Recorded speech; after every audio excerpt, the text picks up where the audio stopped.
And here's lick number 16.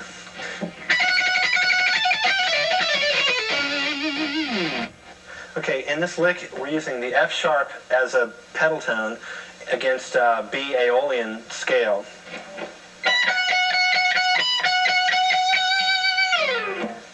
There's a lot you can do with pedal tone licks. I'll give you another one that's in B Aeolian, starting on F sharp.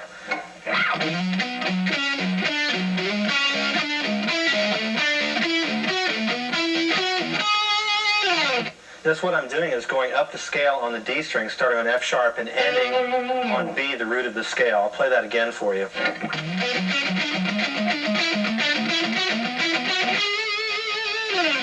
The rest of the lick uses more scale-type playing after the pedal tone point.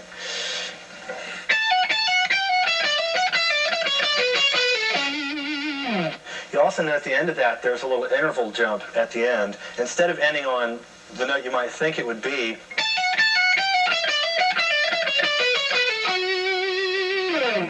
it jumps a string instead.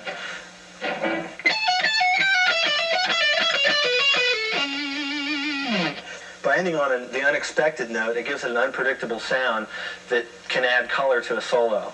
Now I'll play the lick for you slowly.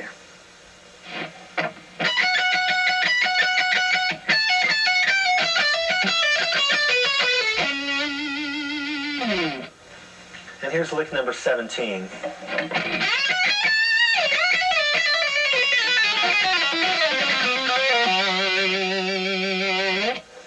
Okay, this lick starts out with an F sharp minor arpeggio with a 9 added to that. And the arpeggio is like this. You add the 9. This also has a descending scale sequence on the high E string.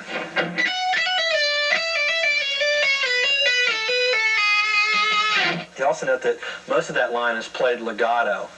Now at the end of this lick, we also have an F sharp blues scale. And there's a couple different ways that you can play this. The fingering that's written in the book uses your second and third fingers, but an alternate fingering might be to use your third and fourth fingers.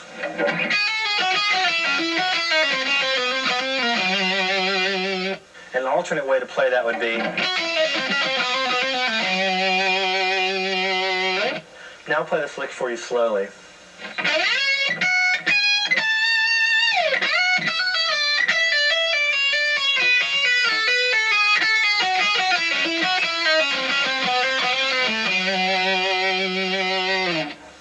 This is lick number 18.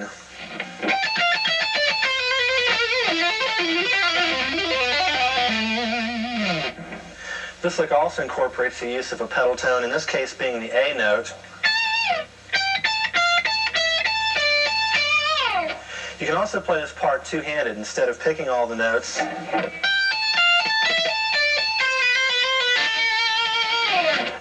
You note that the two-handed section is scale-oriented, and also it's the same pattern on the third string as it is on the fourth string, and then it resolves to the root of the scale, which in this case is A Aeolian. You want to make sure and practice this part slow to get it right. It's going to take a little bit of time, but just work on it. Now I'll play it for you slowly.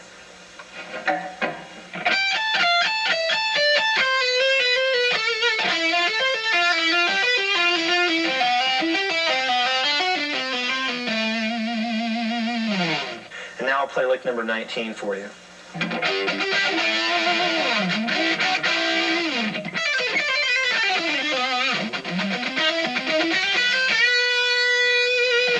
Lick number 19 starts in E Aeolian and ends in E harmonic minor.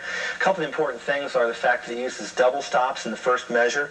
The first one being with your first finger, barring across the G and B strings. And then ending with barring across the D and G string with your third finger. Now there's a couple different things you can do with double stops. You can do double stop bends. And you can play more chord-like sounds in your solos. This lick also has more legato scale playing in it. In the third measure it starts out. A phrase like that can be used and moved around for like a finger exercise or even more part of a lick. That last part of the lick is from E harmonic minor. I'll show you the pattern that it's out of, and I'll give you a couple different ideas of things you can do with that.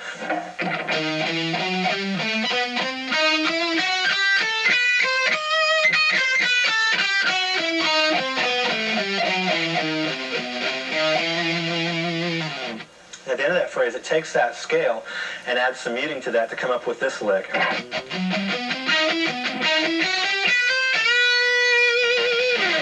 Some of the other things you can do with that is add some trills to that and come up with more of an arpeggiated sounding thing.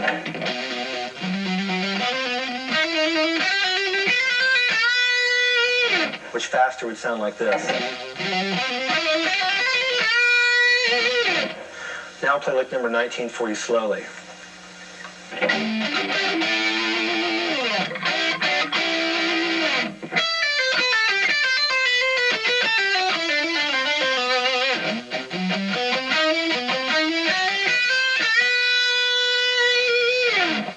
And here's lick number 20.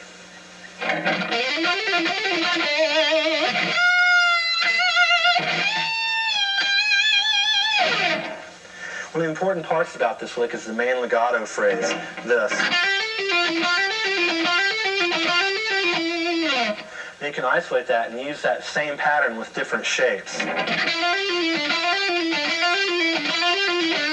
The original shape is...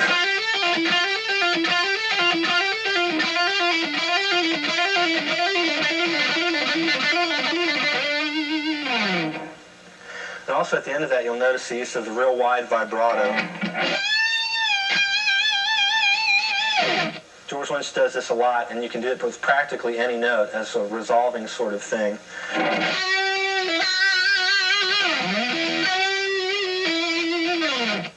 Now play lick number 20 for you slowly.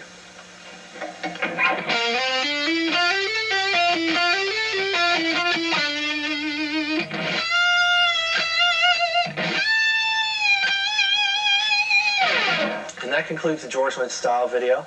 And I want you to remember to take these things and apply them to principles that you already know, and take the techniques and build upon them. Try them over different chord progressions, and use the ideas to come up with ideas of your own. And just remember to keep practicing them and working on your own style.